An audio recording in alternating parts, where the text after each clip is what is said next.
Mariah Carey is an artist with an extensive catalog of music. Her legendary career has spawned a plethora of mega successful albums and songs that have become a part of popular culture. Not a lot of people have the type of discography she has, and it's an attest to her love and dedication for music.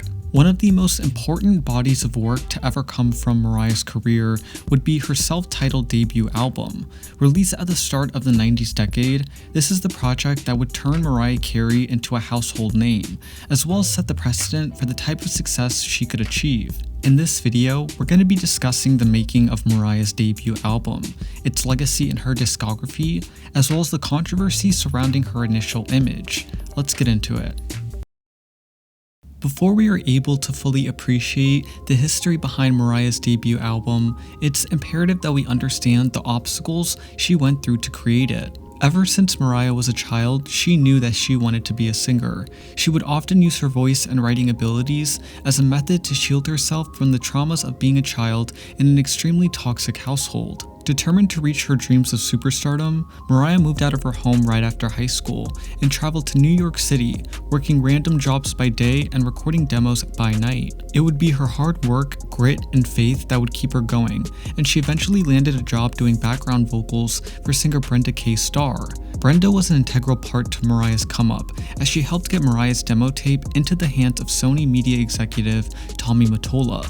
By December of 1988, a young Mariah Carey was signed to Columbia Records for a 6-album record deal, and her long, illustrious career awaited her. Tommy and the team at Columbia Records treated Mariah like one of their highest priorities. They all understood that Mariah had the voice and talent to have a career as legendary as Whitney Houston or Michael Jackson. Don Iyer, the president of Columbia, told Rolling Stone, "We don't look at her as a dance pop artist, we look at her as a franchise." When Mariah was creating the album, she had the intention of writing and producing the entirety of the record herself and with her one collaborator, Ben Margulies, whom she had worked with on her demo. Her record label had different plans though, insisting that she work with an all-star team of musicians that included Rhett Lawrence and Narada Michael Walden. The latter was a frequent producer on several Whitney Houston albums.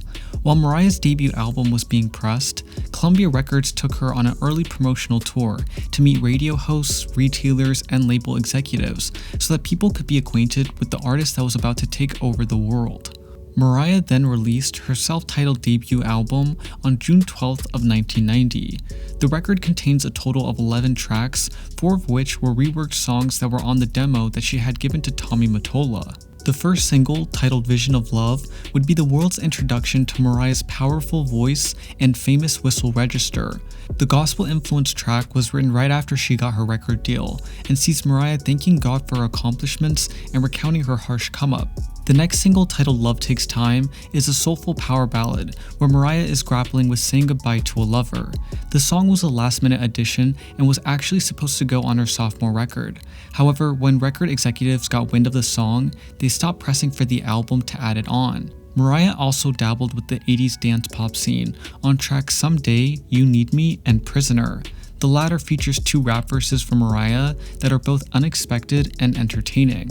The last single, titled There's Got to Be a Way, is a dance track with a socially conscious message about racism, poverty, and war.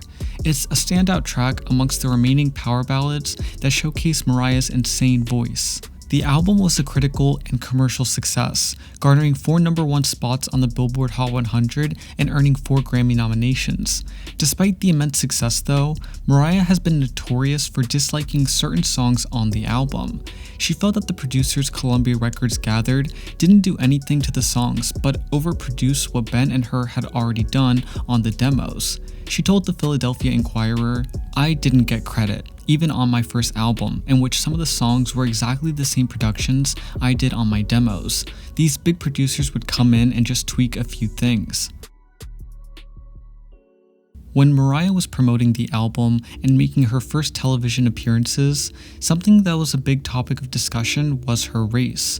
Critics often misidentified her in reviews, calling her a white soul singer or a white girl who sang like a black girl. Despite always identifying herself as a biracial woman, she garnered a lot of criticism for the way that she was marketed, as many thought she was trying to hide her black side in order to be more palatable to a mainstream audience. These attacks really hurt Mariah, as they dug deep into an insecurity she has had since her childhood, where she felt ostracized due to her race, never fully being able to relate to one human being. She told New York Magazine in 1991, "I don't really feel like I have anyone who relates to who I am on a different level. Someone black can't understand it and someone white can't understand it, because I don't feel like I'm either one. It's a little bit hard on me when people make such a big issue of it. To say I'm Irish and just white is wrong, because my father's black and Venezuelan. I'm all those things and I wish people would accept that, instead of, but what color are you and what do you consider yourself? It's a very weird situation to be in." While Mariah was uncomfortable with the constant discourse about her race, to some extent she understood what the critics were talking about. She felt that from the moment Tommy Mottola signed her, he tried to make her race more ambiguous, starting off with turning her soulful demo tapes into straight-up pop records. In later years, when Mariah delved into more hip-hop centric sounds, she explained how her record label essentially stopped her from putting any of those type of songs on her debut. You know what it is? When I first started out, I was just as influenced by all the stuff that I'm influenced by now. It's just that it wasn't really encouraged. Like, I mean, if you'll go back and you listen to tracks from earlier albums, it's obvious that there's an urban influence on certain tracks, but they never really were released for the most part. Even like my demos, I had this one song on my first demo with Vision of Love on it called Hypnotized, which was a real, just urban record. And it was very hip-hop-ish, whatever, and it didn't end up on the record. And there were so many songs that just would have been a better song to put on the record, but people didn't necessarily understand how to merge what their vision for me was with that. Which is why because people just want you to be one thing, right? Right, and which I'm not in any way. I mean, racially, influence-wise, I'm not a one-dimensional person. And therefore, it's very difficult for a lot of people to understand that, especially people who aren't familiar with people who are of mixed race, because a lot of times people really don't look at me like that. And so they'll say offensive things in front of me, they'll just misunderstand the whole concept. The discussion about Mariah Carey's race is something that would persist throughout her career and a large part of her life. It's a recurring theme that we'll see when diving into her future albums. Mariah Carey is an artist who has always stayed true to who she was, despite not being presented to the public in a fashion that would have best represented her, mainly due to her record label.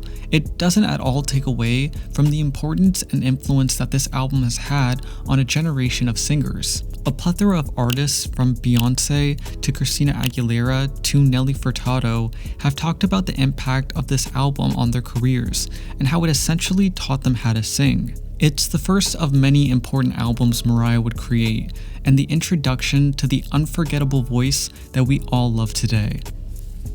Thank you for watching. If you enjoyed this video, then it would be greatly appreciated if you liked, comment, and subscribed. To be notified when a new Mariah Carey video is posted, make sure to hit the bell button after subscribing. If you would like more pop culture content, be sure to follow Flashy Magazine on Instagram.